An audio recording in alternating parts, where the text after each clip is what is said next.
Hello aspirants, welcome to epitome IAS academy. So మనం recent గా start చేసిన current affairs series లో భాగంగా కొన్ని టాపిక్స్ అనేవి ఆల్రెడీ డిస్కస్ చేయడం జరిగింది. సో ఇవాళ టాపిక్స్ కనుక మనం చూస్తే ఇవాళ మనం టోటల్ గా 4 టాపిక్స్ అనేవి తీసుకుందాం. అండ్ ఇవాళ తీసుకున్న టాపిక్స్ లో ఇంట్రెస్టింగ్ పాయింట్ ఏంటంటే అంటే లాస్ట్ 1 year లో జరిగిన ఇంపార్టెంట్ స్కీమ్స్, గవర్నమెంట్ స్కీమ్స్ ఏమున్నాయో ఆ గవర్నమెంట్ స్కీమ్స్ ని తీసుకొని దాని యొక్క కంటెక్స్ట్ ఏంటి, కరెంట్ అఫైర్స్ లో అది ఎందుకు వచ్చింది, అండ్ దాని మీద కొన్ని స్టాటిక్ పాయింట్స్ ఏంటి, ఇవన్నీ కూడా ఇవాళ క్లాస్ లో మనం డిస్కస్ చేద్దాం. అండ్ ఒకసారి కనుక మనం చూసుకుంటే ఇవాళ మనం డిస్కస్ చేయబోయే 4 టాపిక్స్ ఏంటయ్యా అంటే ఫస్ట్ టాపిక్ వచ్చేసి పిఎం పోషణ్ అభియాన్, అంటే ప్రధానమంత్రి పోషణ్ అభియాన్, అండ్ దీన్ని మనం ప్రధానమంత్రి పోషణ్ స్కీమ్ అని కూడా చెప్పి పిలుస్తాం. సెకండ్ టాపిక్ ఏం డిస్కస్ చేస్తున్నామంటే సెకండ్ టాపిక్ విల్ బి ప్రధానమంత్రి గరీబ్ కళ్యాణ్ అన్న యోజన. అంటే ఏంటి? ప్రధానమంత్రి గరీబ్ కళ్యాణ్ అన్న యోజన అనేది కొత్త స్కీమ్ ఏం కాదు. ఇంతకుముందు మనకి పీడిఎస్, పబ్లిక్ డిస్ట్రిబ్యూషన్ స్కీమ్ ఏదైతే ఉందో దాన్ని మన వాళ్ళు ఏం చేశారంటే పేరు మార్చి ప్రధానమంత్రి గరీబ్ కళ్యాణ్ అన్న యోజన అని చెప్పి తీసుకొచ్చారు. అండ్ ఇందులో కొన్ని స్కీమ్స్ అనేవి ఇంటిగ్రేట్ చేశారు. ఆ ఇంటిగ్రేట్ చేసి ఇప్పుడు హోల్ ఫ్లెడ్జెడ్ గా ఇండియా మొత్తం దీన్ని ఇంప్లిమెంట్ చేస్తున్నారు అనమాట. సో దీని గురించి మనం కూడా తెలుసుకుందాం. Third topic will be smart programme గురించి తెలుసుకుందాం. Fourth topic will be FAME India scheme. So ఈ 4 టాపిక్స్ గురించి ఇవాళ మనం క్లాస్ లో కొద్దిగా డీటెయిల్డ్ గా అనాలిసిస్ చేసి తెలుసుకుందాం. ఓకే, ఇంకా లేట్ చేయకుండా ఫస్ట్ టాపిక్ వెళ్ళిపోతే ఫస్ట్ టాపిక్ ఈస్ ప్రధానమంత్రి పోషణ్ స్కీమ్. సో ఈ ప్రధానమంత్రి పోషణ్ స్కీమ్ యొక్క మెయిన్ ఇంపార్టెన్స్ ఏంటి, కరెంట్ అఫైర్స్ లో ఈ స్కీమ్ గురించి ఎందుకు మాట్లాడుతున్నారు అంటే కనుక ఒకసారి కంటెక్స్ట్ గురించి తీసుకుంటే ఈ కంటెక్స్ట్ కనుక చూస్తే రీసెంట్ గా ministry of education, central government యొక్క మినిస్ట్రీ ఏదైతే ఉంటుందో ఈ మినిస్ట్రీ ఆఫ్ ఎడ్యుకేషన్ అనేది it has constituted A joint review commission to visit west Bengal state. Point అర్థమవుతుందా? వాళ్ళు ఏం చేశారంటే వెస్ట్ బెంగాల్ స్టేట్ లో ఈ జాయింట్ రివ్యూ కమిషన్ అనేది ఒకటి కాన్స్టిట్యూట్ చేయడం జరిగింది. ఎందుకు కాన్స్టిట్యూట్ చేశారు? సింపుల్, ఈ ప్రధానమంత్రి పోషణ్ స్కీమ్ అనేది వీళ్ళు ప్రాపర్ గా ఇంప్లిమెంట్ చేస్తున్నారా లేదా అని చెప్పి దాని మీద వీళ్ళు కాన్స్టిట్యూట్ చేయడం జరిగింది. ఇది యాక్చువల్ గా కరెంట్ అఫైర్స్ లో ఉన్న పాయింట్. ఇప్పుడు మనం చూడాల్సింది ఏంటంటే అసలు ఈ ప్రధానమంత్రి పోషణ్ అభియాన్ అంటే ఏంటి, దాని గురించి డీటెయిల్ గా ఒకసారి చూద్దాం. సో ఎప్పుడైతే మనం ప్రధానమంత్రి పోషణ్ అభియాన్ అని చెప్తున్నామో దీన్ని వీళ్ళు ఏమని పిలవచ్చు అంటే ప్రధానమంత్రి పోషణ్ శక్తి నిర్మాణ్ అని చెప్పి కూడా పిలుస్తారమ్మా. ఓకే, ప్రధానమంత్రి పోషణ్ అభియాన్ అన్నా ప్రధానమంత్రి పోషణ్ స్కీమ్ అన్నా దాని యొక్క అబ్రివేషన్ వచ్చేసరికల్లా ప్రధానమంత్రి పోషణ్ శక్తి నిర్మాణ్ అని చెప్పి దాని యొక్క ఫుల్ అబ్రివేషన్. ఇక్కడ ఈ స్కీమ్ ఏదైతే ఉందో దిస్ ప్రధానమంత్రి Poshan Abhiyan was a centrally sponsored scheme. First గుర్తుపెట్టుకోవాల్సింది ఏంటి, it is A centrally sponsored scheme. So ఇక్కడ ఎప్పుడైతే మనం సెంట్రల్లీ స్పాన్సర్డ్ స్కీమ్ అనే పదం వింటున్నామో వెంటనే మనం రీకాల్ చేసుకోవాల్సిన విషయం ఏంటి, ఈ స్కీమ్స్, గవర్నమెంట్ స్కీమ్స్ ఏవైతే ఉంటాయో ముఖ్యంగా depending upon funding and implementation. దేని ఆధారంగా? Depending upon funding and implementation. అంటే ఏంటి ఫండింగ్ అండ్ ఇంప్లిమెంటేషన్ అంటే ఏంటి? ఫర్ సపోజ్ ఏదన్నా ఒక స్కీమ్ దాని యొక్క ఇంప్లిమెంటేషన్ కోసం కొంత మనీ అనేది అవసరం అవుతుంది. ఆ మనీ అనేది ఎవరు ఇస్తున్నారు అండ్ ఆ స్కీమ్ ని ఎవరు ఇంప్లిమెంట్ చేస్తున్నారు అనే ఆధారం మీద మనకి ఈ స్కీమ్స్ అనేవి టోటల్ గా 3 types లో డివైడ్ అయి ఉంటాయి. ఆ స్కీమ్స్ ఏంటమ్మా? First scheme will be central scheme. దీన్ని మనం సెంట్రల్ సెక్టార్ స్కీమ్ అని చెప్పి కూడా పిలవచ్చు. ఏమని పిలవచ్చు? Central sector or central sectoral scheme అని చెప్పి కూడా పిలవచ్చు. ఇంకో స్కీమ్ ఉంటుంది, అదేంటంటే it will B centrally sponsored scheme. Third type వచ్చేసి స్టేట్ స్కీమ్. సో ఇక్కడ మనం గమనిస్తే ఈ 3 types లో డిఫరెన్సెస్ ఏంటి? ఫస్ట్ సెంట్రల్ స్కీమ్స్ కానీ ఆర్ సెంట్రల్ సెక్టోరల్ స్కీమ్స్ కనుక చూస్తే ఇక్కడ ఫండింగ్ ఏదైతే ఉంటుందో ఈ ఫండింగ్ అనేది 100% it was given by central government. Funding ఎవరు చేస్తారమ్మా? ఫండింగ్ అనేది 100% సెంట్రల్ గవర్నమెంట్ ఇస్తుంది. దానికి అవసరమైన మనీ మొత్తం కూడా సెంట్రల్ గవర్నమెంట్ ఇస్తుంది. అండ్ ఇంప్లిమెంటేషన్ ఎవరు చేస్తారు? ఇక మనం ఫండింగ్ అండ్ ఇంప్లిమెంటేషన్ గురించే కదా మాట్లాడుతున్నాం. Funding will be given by central government and implementation ఎవరు చేస్తారు? Implementation will be done by central government. Point అర్థమవుతుందా? తర్వాత దీన్నే మనం ఇన్ జనరల్ గా ఈ సెంట్రల్ స్కీమ్స్ ని we can tell it as these schemes are 100% related to central government. Okay, ఇంకా స్టేట్ గవర్నమెంట్స్ తో సంబంధం ఉండదు. తర్వాత సెంట్రల్లీ స్పాన్సర్డ్ స్కీమ్స్ అనేవి సెకండ్ టైప్ ఆఫ్ స్కీమ్స్ ఏవైతే ఉన్నాయో ఇందులో funding will be done in basis of proportion. అంటే ఏంటి? State government and central government రెండు కూడా they will be contributing some amount of money. In general గా కనుక మనం చూస్తే యూజువల్లీ ఈ సెంట్రల్ సెక్టర్ స్కీమ్స్ లో 90:10 రేషియో కానీ ఆర్ ఎల్స్ 50:50 రేషియోలో కానీ ఆర్ ఎల్స్ 60:40 రేషియోలో కానీ ఆ ప్రపోర్షన్ ఉంటుంది అనమాట. సో ఎప్పుడైనా సరే ఫర్ ఎగ్జాంపుల్ మనం 60:40 తీసుకున్నాం అనుకోండి, ఈ 60:40లో central government will be giving 60% of the fund and state government will be reimbursing the remaining 40% of the fund. Okay, ఈ రేషియోలో ఏదైతే ఫండ్స్ డివైడ్ అయి ఉన్నాయో అటువంటి స్కీమ్స్ ని మనం ఏమని పిలుస్తామంటే సెంట్రల్లీ స్పాన్సర్డ్ స్కీమ్స్ అని చెప్పి పిలుస్తాం. బానే ఉంది. ఇప్పుడు మరి దీని యొక్క ఇంప్లిమెంటేషన్ ఎవరు చేస్తారు? సెంట్రల్ గవర్నమెంట్ చేస్తుందా? స్టేట్ గవర్నమెంట్ చేస్తుందా? ఇది ఇంపార్టెంట్ పాయింట్. దీని యొక్క implementation will be done by state government. Implementation ఎవరు చేస్తారు? సెంట్రల్ గవర్నమెంట్ చేయదు, స్టేట్ గవర్నమెంట్ చేస్తుంది. ఇన్ జనరల్ గా మనం మిస్కన్సెప్షన్ ఏముంటుంది? సెంట్రల్లీ స్పాన్సర్డ్ స్కీమ్స్ కూడా సెంట్రల్ గవర్నమెంటే ఇంప్లిమెంట్ చేస్తుంది అని చెప్పి మనం అనుకుంటాం. కానీ centrally sponsored schemes are implemented by respective state governments. Point అర్థమవుతుందా? తర్వాత స్టేట్ స్కీమ్స్ అంటే స్టేట్ గవర్నమెంట్ స్కీమ్స్. ఇక్కడ 100% of funding will be done by respective state government and implementation ఎవరు చేస్తారు? Obviously state government will be the implementing authority of these types of schemes. Point అర్థమవుతుందా? ఇవి మూడు కూడా important. Most of the cases లో వాడు statement based questions కనుక అడగాలి అంటే కనుక వాడు ఈ టాపిక్ నుంచి అడిగే పాసిబిలిటీస్ ఉంటాయి అన్నమాట, depending upon the implementing authority and funding. Okay, ఇప్పుడు ఇందాక మనం మాట్లాడుకున్నట్టు ఈ ప్రధానమంత్రి పోషణ్ అభియాన్ ఏదైతే ఉందో వీఆర్ టెల్లింగ్ దట్ దిస్ ప్రధానమంత్రి Poshan Abhiyan is a centrally sponsored scheme. అంటే ఏంటి? Central government will B contributing some amount of money as well as state government will B contributing some amount of money. ఇక్కడ ఈ స్కీమ్ లో ఎంత ratios అనేవి వీళ్ళు contribute చేస్తారు? ఈ స్కీమ్ లో పర్టికులర్ గా ద రేషియోస్ విల్ బి 60:40. అంటే ఏంటి? 60% సెంట్రల్ గవర్నమెంట్ ఇస్తే 40% will be given by respective state government. And ఈ ప్రధానమంత్రి పోషణ్ అభియాన్ ఆర్ స్కీమ్ ఏదైతే ఉంటుందో it was started by ministry of education. ఇది కూడా important. Okay, ministry of education ఈ స్కీమ్ ని లాంచ్ చేసింది అనమాట, స్టార్ట్ చేసింది. ఆ తర్వాత ఈ స్కీమ్ కింద ఏ క్లాస్ నుంచి ఏ క్లాస్ వరకు కవర్ చేస్తారు? ఈ స్కీమ్ లో మనకి క్లాస్ 1 నుంచి క్లాస్ 8 ఎవరైతే ఉంటారో వాళ్ళందరూ కూడా ఈ స్కీమ్ కింద దే ఆర్ బెనిఫిషియరీస్ అని చెప్పి ఒక విధంగా చెప్పుకోవచ్చు. సో మరి క్లాస్ 1 క్లాస్ 8 స్టూడెంట్స్ ఏం చేస్తారు? ఏమొస్తుంది వాళ్ళకంటే కనుక ఒకసారి మనం గుర్తు తెచ్చుకుంటే మనం చిన్నప్పుడు కానీ ఆర్ ఎల్స్ 2021 కంటే ముందు కానీ మిడ్ డే మీల్ స్కీమ్ అని చెప్పి ఒక స్కీమ్ ఉండేది. ఏం స్కీమ్ అమ్మా అది? Mid day meal scheme. అంటే ఏంటి?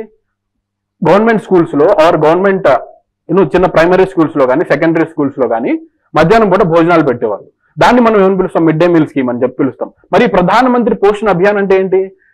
ఏం లేదమ్మా, ఆ మిడ్ డే మీల్ స్కీమ్ ఏదైతే ఉందో దాని పేరు మార్చి మన వాళ్ళు ప్రధానమంత్రి పోషణ్ అభియాన్ అని చెప్పి పెట్టారు.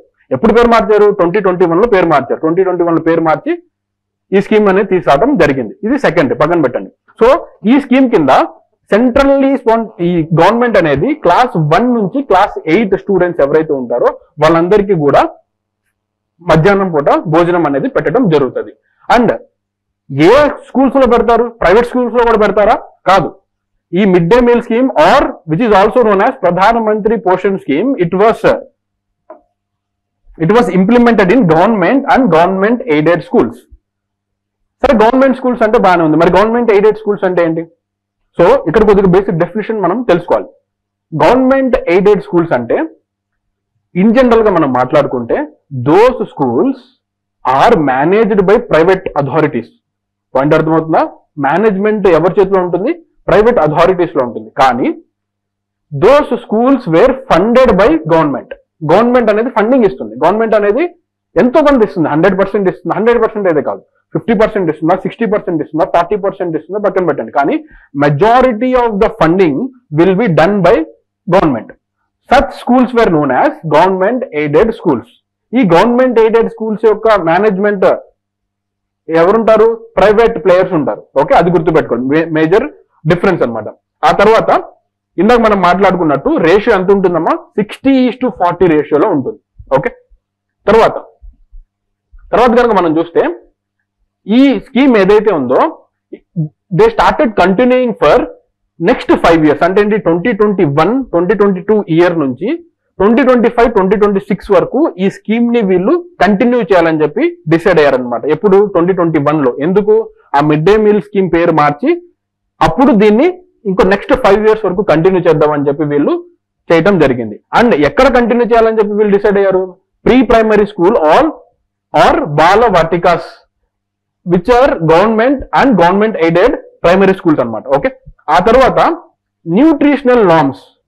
అంటే ఈ గవర్నమెంట్ ఏదైతే స్కీమ్ ఇంట్రొడ్యూస్ చేసిందో, ఈ mid day meal scheme or Pradhan Mantri Poshan Abhiyan scheme ఏదైతే ఇంట్రొడ్యూస్ చేసిందో, ఈ గవర్నమెంట్ రూల్స్ ప్రకారం ఆర్ ఎల్స్ గవర్నమెంట్ వాల్యూస్ ప్రకారం ఈ న్యూట్రిషన్ నార్మ్స్ అనేవి కొన్ని వీళ్ళు డిసైడ్ చేయడం జరిగింది. ఓకే, దాని ఆధారంగా మనం చూస్తే ఈ ప్రైమరీ స్కూల్ పిల్లలు ఎవరైతే ఉంటారో ఈ ప్రైమరీ స్కూల్ పిల్లలకి 450 calories and 12 grams of protein అనేది ప్రతిరోజు ఆ మీల్ లో ఇంక్లూడ్ అయి ఉండాలి. పాయింట్ అర్థమవుతుందా? అదే అప్పర్ ప్రైమరీ స్కూల్స్ కనుక, అప్పర్ ప్రైమరీ క్లాసెస్ కనుక మనం చూస్తే, అప్పర్ ప్రైమరీ స్టూడెంట్స్ కనుక మనం చూస్తే వాళ్ళకి ఎన్ని క్యాలరీస్ ఉండాలి? 700 క్యాలరీస్, అలాగే 20 grams of protein every day వాళ్ళకి అందాలి. పాయింట్ అర్థమవుతుందా? ఈ డిఫరెన్స్ అర్థమవుతుందా? 450 calories for primary schools and అలాగే అప్పర్ ప్రైమరీ స్టూడెంట్స్ కి 700 క్యాలరీస్ అనేవి ఉండాలి. ఓకే, సో అది కూడా ఒకసారి ఇంపార్టెంట్, గుర్తుపెట్టుకోవడానికి ట్రై చేయండి. ఆ తర్వాత నెక్స్ట్ టాపిక్ విల్ బి ప్రధాన మంత్రి గరీబ్ కళ్యాణ్ అన్న యోజన. ఇక్కడ కూడా ఈ ప్రధాన మంత్రి గరీబ్ కళ్యాణ్ అన్న యోజన అనేది కొత్త స్కీమ్ ఏం కాదు. ఆల్రెడీ ఉన్న స్కీమ్స్ నే వీళ్ళు ఏం చేశారు? ఇంటిగ్రేట్ చేసి కొత్త స్కీమ్ లా తీసుకొచ్చారు. పాయింట్ అర్థమవుతుందా? అండ్ ఈ కంటెక్స్ట్ ఏంటి? కంటెక్స్ట్ ఏం చెప్పిందంటే ఈ సెంట్రల్ క్యాబినెట్ ఏదైతే ఉంటుందో it has approved new integrated food security scheme. చూడండి ఏమని చెప్తుంది? న్యూ స్కీమ్ కాదు, new integrated food security scheme. అంటే ఏంటి? ఆల్రెడీ ఉన్న స్కీమ్స్ ని వీళ్ళు ఇంటిగ్రేట్ చేశారు. ఏమేమి ఇంటిగ్రేట్ చేశారు?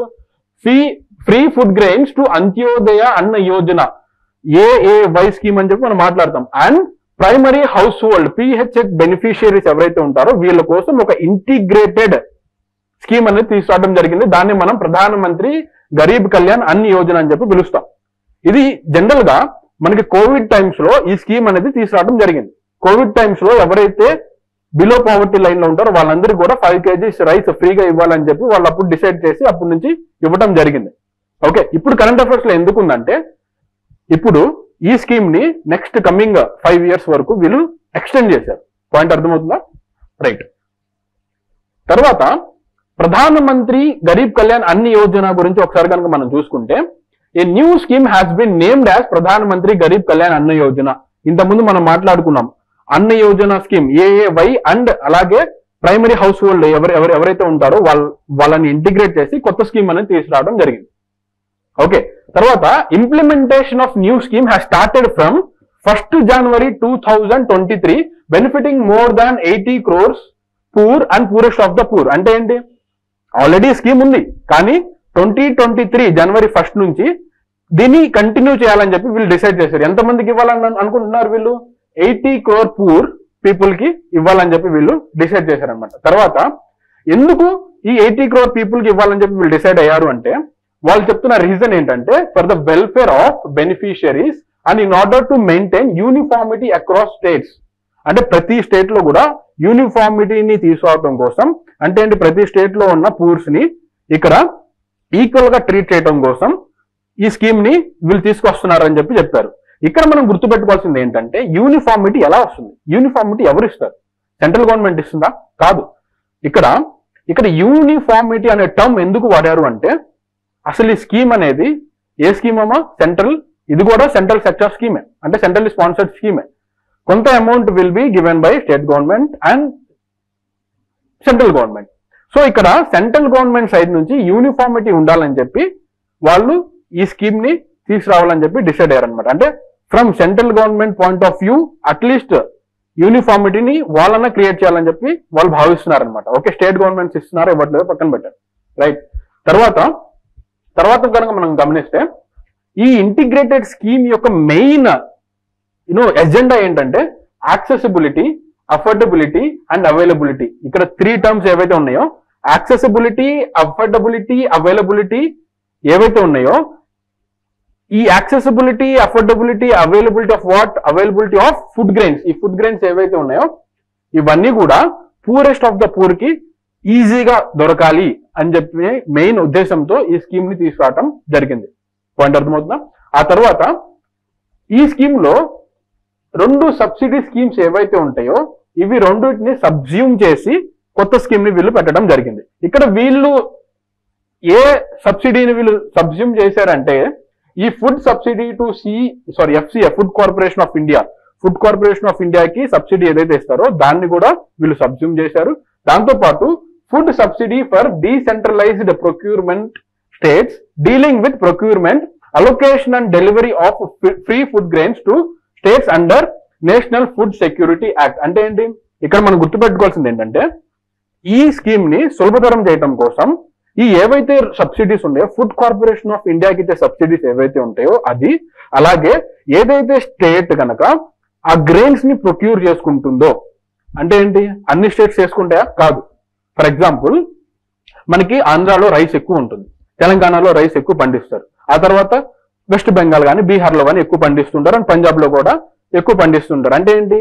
ఇక్కడ కొన్ని స్టేట్స్ ఏవైతే ఉంటాయో కొన్ని states will be having high amount of cultivated rice. కొన్ని స్టేట్స్ ఏముంటాయి, కొన్ని స్టేట్స్ దగ్గర ఆ రైస్ కల్టివేషన్ అనేది చాలా తక్కువగా ఉంటుంది. ఇప్పుడు ఈ ఫుడ్ కార్పొరేషన్ ఆఫ్ ఇండియా యొక్క మెయిన్ కాన్సెప్ట్ ఏంటి? ఈ ఫుడ్ కార్పొరేషన్ ఆఫ్ ఇండియా అనే కార్పొరేషన్ ఏదైతే ఉందో this will be procuring all the food grains from respective states and it will be storing at certain places. అక్కడ నుంచి ఏమవుతుంది? ఈ food corporation of India storage warehouses దగ్గర నుంచి it will be distributed to all PDS shops. అక్కడ నుంచి జనాలు వెళ్ళి కొనుక్కుంటారు లో ప్రైసెస్ లో. ఇది యాక్చువల్ గా జరిగే ప్రాసెస్.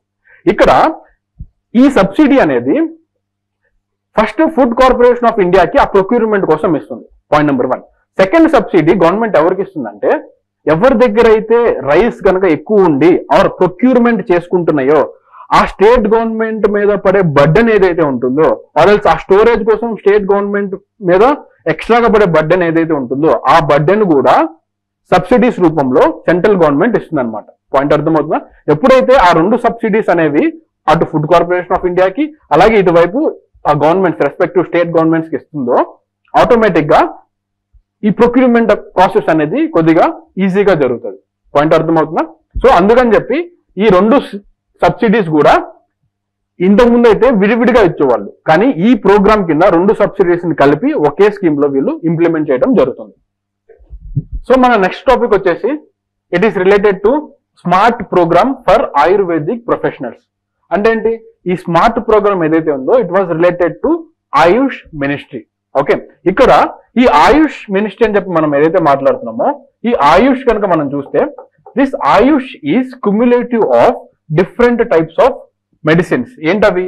ఫస్ట్ ఇక్కడ ఏలో ఆయుష్ లో it stands for Ayurveda. Okay, ఆ తర్వాత Y it stands for yoga and naturopathy.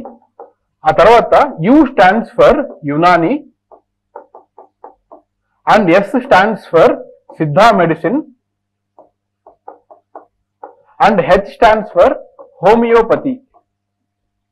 And ఇందాక మనం చెప్పినట్టు A stands for Ayurveda. So ఈ medicines different types of medicines ఏంటి? Ayurveda and yoga and naturopathy, and U stands for Unani medicine and S stands for Siddha medicine, అలాగే H stands for homeopathy medicines. ఈ అన్ని కూడా ఈ different types of treatment methods ఏవైతే ఉంటాయో వీటన్నిటిని కంబైన్ చేస్తూ ఆయుష్ మినిస్ట్రీ అనేది స్టార్ట్ చేయడం జరిగింది. ఈ ఆయుష్ మినిస్ట్రీ అనేది ఎప్పుడు మనకి ఎక్కువగా ప్రాముఖ్యత చెందిందంటే డ్యూరింగ్ కోవిడ్ టైమ్స్. ఓకే, అప్పుడే మనకి ఆయుష్ గురించి ఎక్కువగా తెలియటం స్టార్ట్ అయింది అనమాట. సో ఈ ఆయుష్ మినిస్ట్రీ యొక్క మెయిన్ ఎయిమ్ ఏంటయ్యా అంటే ఈ హోమియోపతి మెడిసిన్ అలాగే ఈ న్యాచురోపతి మెడిసిన్స్ ఏవైతే ఉంటాయో వాటి యొక్క ఆ ఇంప్లిమెంటేషన్ ని డీప్ రూట్ లెవెల్స్ కి తీసుకువెళ్ళటం అనమాట. ఓకే, సో అది main aim of Ayush ministry. So ఇక్కడ ఈ స్మార్ట్ ప్రోగ్రామ్ అనేది ఇట్ వాజ్ రిలేటెడ్ టు ఆయుష్. ఎలా?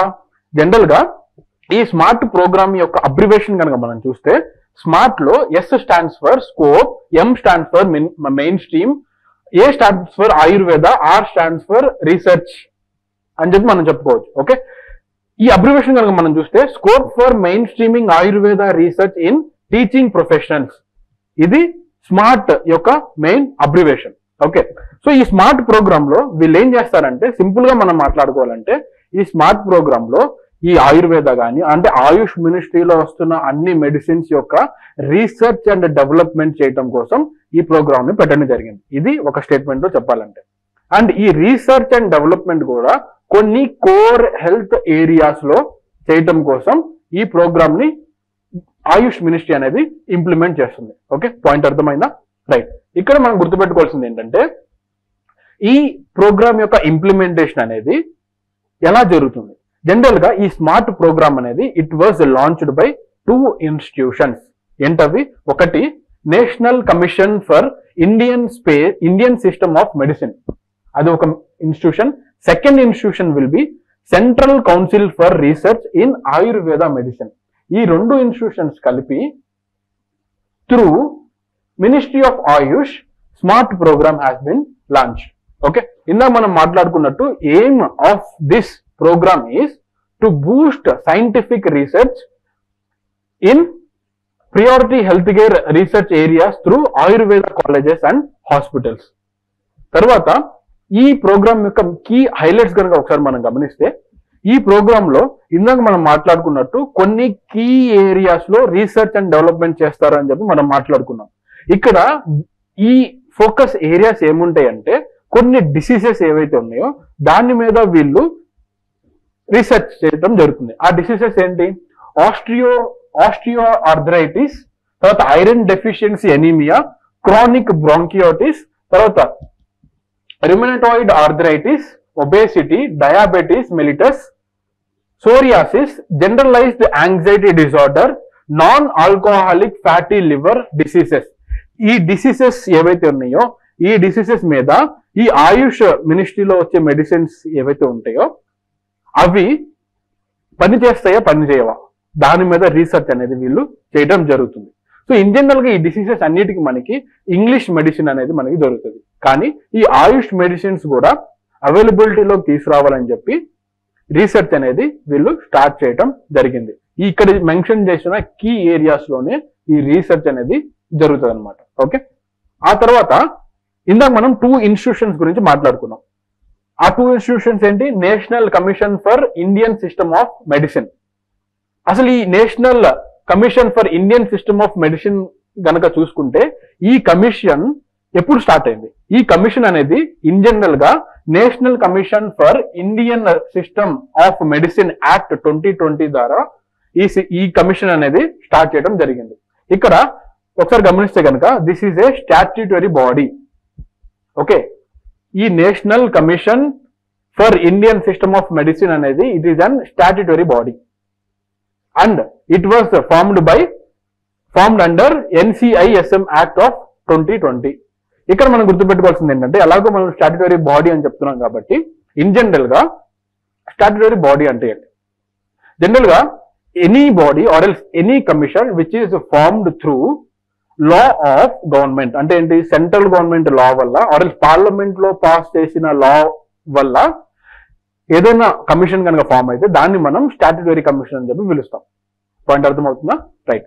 సో ఇక్కడ ఈ కమిషన్ యొక్క main goal or main aim ఏంటయ్యా అంటే this board or this commission will be governing the board of Ayurveda and Unani and the board of Unani Siddha and సోవా రిక్పా.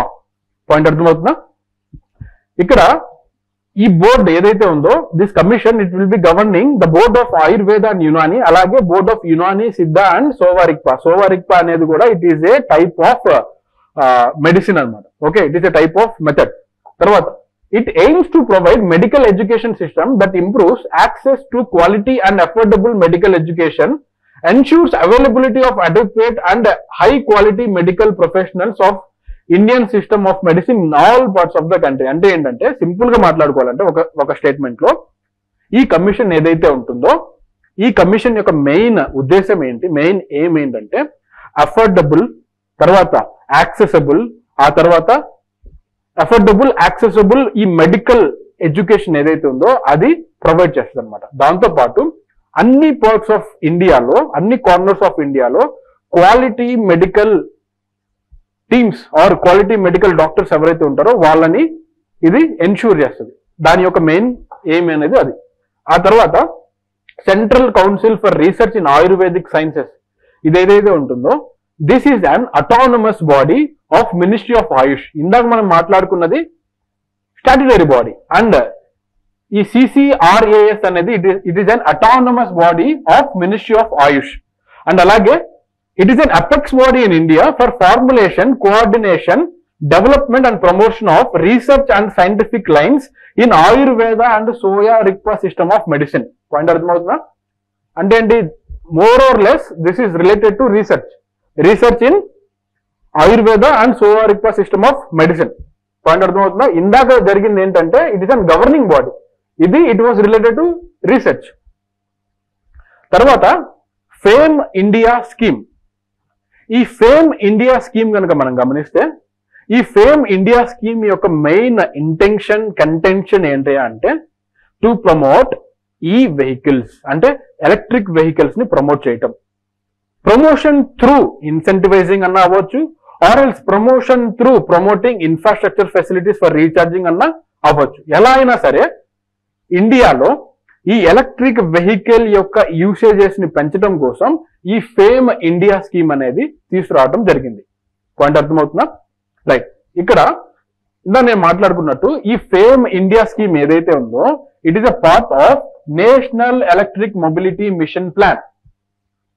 అంటే ఏంటి, ఇండియాలో ఎలక్ట్రిక్ వెహికల్స్ యొక్క యూసేజ్ పెంచడం కోసం ఆల్రెడీ గవర్నమెంట్ ఆఫ్ ఇండియా అనేది నేషనల్ ఎలక్ట్రిక్ మొబిలిషన్ ప్లాన్ అనేది ఒక ప్లాన్ వాళ్ళు తీసుకురావడం జరిగింది.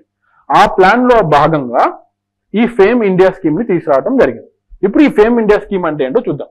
జనరల్ గా ఈ ఫేమ్ ఇండియా స్కీమ్ నేను ఇందాక చెప్పినట్టు it aimed at incentivising all vehicle segments. ఇక్కడ ఆల్ వెహికల్ సెగ్మెంట్స్ అంటే ఎలక్ట్రిక్ వెహికల్ సెగ్మెంట్స్. అంటే ఏంటి, ఇప్పుడు మీరు ఒక కార్ కొనుక్కోవాలన్నా electric car government will be giving some sort of incentives, కొన్ని సబ్సిడీస్ ఇస్తుంది. ఓకే, ఇక్కడ ఈ స్కీమ్ ఏదైతే ఉందో ఈ స్కీమ్ అనేది మనకి 2 phases లో వీళ్ళు ప్లాన్ చేశారు, డిజైన్ చేశారు. ఫస్ట్ ఫేజ్ ఎప్పుడు స్టార్ట్ అయిందంటే it was started in 2015 and it was completed on 31st March 2019. ఆ తర్వాత సెకండ్ ఫేజ్ ఏదైతే ఉందో it started from April 2019 and it will complete by March 2022. అంటే ఏంటి, 2022 కల్లా ఫేజ్ 2 అయిపోతుంది. కానీ it was extended to March 2024. March 2024 వరకు ఈ second phase of fame scheme ఏదైతే ఉందో దాన్ని వీళ్ళు ఎక్స్టెండ్ చేయడం జరిగింది. ఇక్కడ ఈ స్కీమ్ లో వీళ్ళు ఏం చేస్తారు, వీళ్ళు ఏం కవర్ చేస్తారంటే they will be covering hybrid electric technologies like mild hybrid, strong hybrid and plug in hybrid and battery electric vehicles. అంటే ఏంటి, ఈ వెహికల్స్ ఏవైతే ఉన్నాయో లైక్ ఫర్ ఎగ్జాంపుల్ మనకి హైబ్రిడ్ వెహికల్స్ అని చెప్పి కొన్ని వచ్చాయి. ఏంటి హైబ్రిడ్ వెహికల్స్ అంటే ఏంటి, those vehicles which run by petrol and petrol are diesel తో ఎప్పుడైతే రన్ అవుతున్నాయో ప్యారలల్ గా they will be charging the batteries. And కొన్ని సార్లు ఏమవుతుందంటే ఆ బ్యాటరీ ద్వారా కూడా ఆ కార్ అనేది నడుస్తుంది. అంటే ఏంటి, both petrol are diesel and batteries. So దాన్ని మనం హైబ్రిడ్ వెహికల్ అని చెప్పి మనం మాట్లాడతాం. పాయింట్ అర్థమవుతుందా?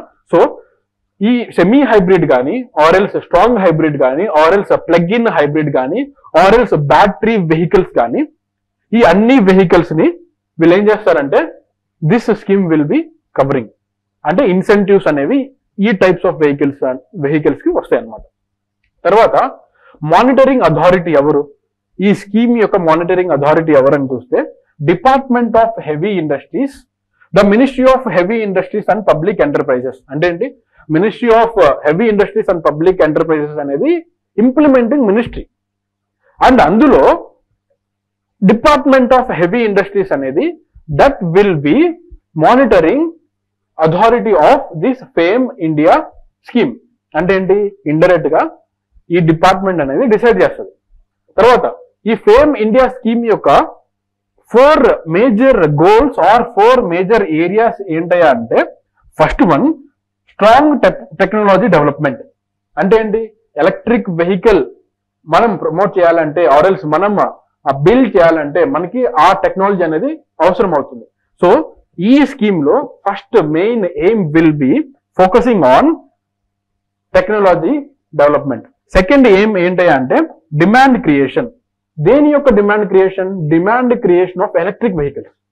ఆ తర్వాత పైలట్ ప్రాజెక్ట్స్, అంటే కొన్ని ఎక్స్పెరిమెంట్ మాడ్యూల్స్ ని వీళ్ళు చేస్తారనమాట. అది కూడా పైలట్ ప్రాజెక్ట్స్ కూడా it was aim of this fame India initiative. దాని తర్వాత ఛార్జింగ్ ఇన్ఫ్రాస్ట్రక్చర్. అంటే ఏంటి, వీళ్ళు టెక్నాలజీ డెవలప్ చేశారు, డిమాండ్ క్రియేట్ చేశారు, అండ్ అలాగే చాలా మంది కొనుక్కున్నారు. ఇప్పుడు హైదరాబాద్ నుంచి విజయవాడ వెళ్ళాలి అంటే రఫ్లీ సమ్ 350 to 400 కిలోమీటర్స్ ఉంటుంది.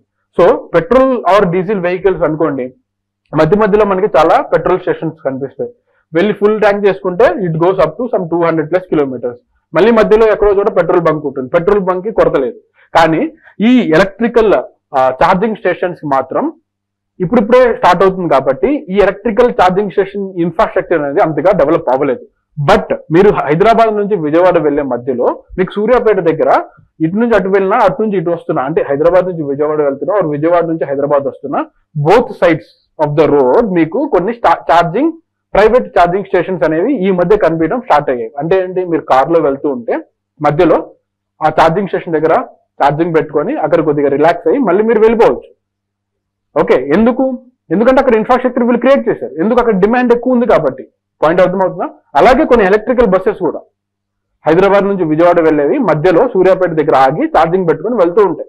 సో ఇటువంటి ఇన్ఫ్రాస్ట్రక్చర్ అనేది ఆల్ ఓవర్ ఇండియా క్రియేట్ చేయాలి అంటే, సో ఖచ్చితంగా దాని మీద డెడికేటెడ్ గా వర్క్ చేసే ఇద్దరు అవి ప్రైవేట్ ఛార్జింగ్ స్టేషన్స్ కానివ్వండి ఆర్ఎల్స్ గవర్నమెంట్ ఛార్జింగ్ స్టేషన్స్ కానివ్వండి, ఏదైనా కానివ్వండి, ఆ ఇన్ఫ్రాస్ట్రక్చర్ డెవలప్ అవ్వాలి అంటే ఒక ఆర్గనైజ్డ్ సిస్టమ్ అనేది ఉండాలి. ఒక ఆర్గనైజ్డ్ సిస్టమ్ అనేది మానిటరింగ్ చేస్తూ ఉండాలి. ఓకే, అప్పుడు మాత్రమే ఆ ఇన్ఫ్రాస్ట్రక్చర్ అనేది డెవలప్ అవుతుంది. ఆ తర్వాత ఆబ్జెక్టివ్స్ ఏంటంటే faster adoption of electric and hybrid vehicles. ఏం లేదు, ప్రమోషన్ చేయటం, ఎలక్ట్రికల్ వెహికల్స్ గురించి ఎక్కువగా ప్రమోట్ చేయడం అనమాట. ఓకే, ఆ తర్వాత ఆఫరింగ్ అప్ ఫ్రంట్ ఇన్సెంటివ్స్. అంటే ఏంటి, ఫర్ సపోజ్ ఒక 10 lakhs అనుకోండి ఎలక్ట్రిక్ కార్, ఒక 2 lakhs 3 lakhs వరకు మీకు స్టార్టింగ్ లోనే వాళ్ళు ఇన్సెంటివ్స్ ఇస్తారనమాట. ఇన్సెంటివ్స్ ఇచ్చి ప్రైస్ తగ్గించి మీకు ఇవ్వచ్చు. ఓకే, ఇక్కడ మెయిన్ ఏమేంటి, ఒకటి ఫాస్టర్ అడాప్షన్ అంటే ఎక్కువగా ప్రమోషన్ చేయడం, తర్వాత ఇన్సెంటివ్స్ అనేవి ఇవ్వడం. ఆ తర్వాత to establish A necessary charging infrastructure, అది మనం డిస్కస్ చేసుకున్నది. అలాగే to address the issues of environmental pollution and fuel security. అంటే ఎన్విరాన్మెంటల్ ఫ్రీ ఎలక్ట్రికల్ వెహికల్స్ ని తయారు చేయాలి, అండ్ అలాగే ఫ్యూయల్ సెక్యూరిటీ, ఫ్యూయల్ షార్టేజెస్ ని వీళ్ళు అడ్రస్ చేయాలి. ఓకే, సో దానికోసం ఈ 4 ఎయిమ్స్ ఏవైతే ఉంటాయో ఈ 4 ఆబ్జెక్టివ్స్ అనేవి ఫేమ్ స్కీమ్ లో మనకు కనిపిస్తాయి. అండ్ ఇవన్నీ కూడా ఎవరు చేస్తారు? Who will be the monitoring authority? Monitoring authority will be department of heavy industries. And ఇది ఏ మినిస్ట్రీ కిందకు వస్తుంది? Ministry of heavy industries and public enterprises. Okay, so అవి ఇవాల్టి టాపిక్స్. నెక్స్ట్ టాపిక్స్ తో మనం నెక్స్ట్ క్లాస్ లో కలుసుకుందాం. Okay, thank you.